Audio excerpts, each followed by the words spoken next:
Quítate. Buena chica. Vale, ahora la carrera de obstáculos. ¡Corre!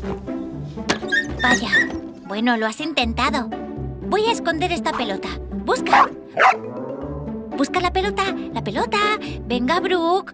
¡No, el quad no! ¡La pelota! ¡Ay, no! ¡Brooke, deja la galleta! ¡Lleva pasas! ¡No la comas! ¡Oh, no!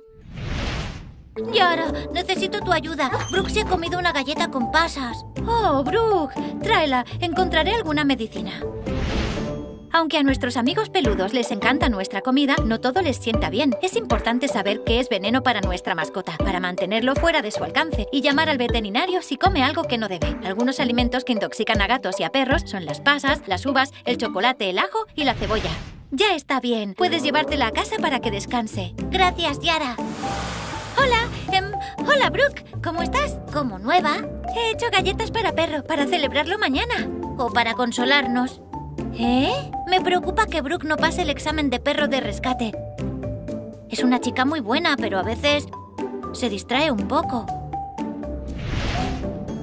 Muy bien, Brooke. Tú puedes. Concéntrate en los ejercicios. ¡Venga, Brooke! ¡Wow!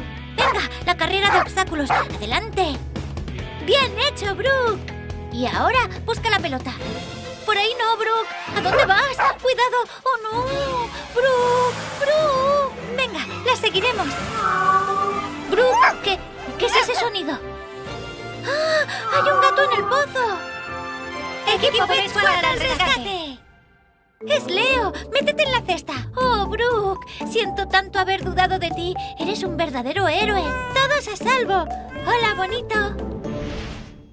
Bien hecho, Brooke. Ahora eres oficialmente un perro de rescate. Bueno, no pudieron suspenderle después de demostrar un rescate de verdad. Leo está de acuerdo. Brooke es un héroe.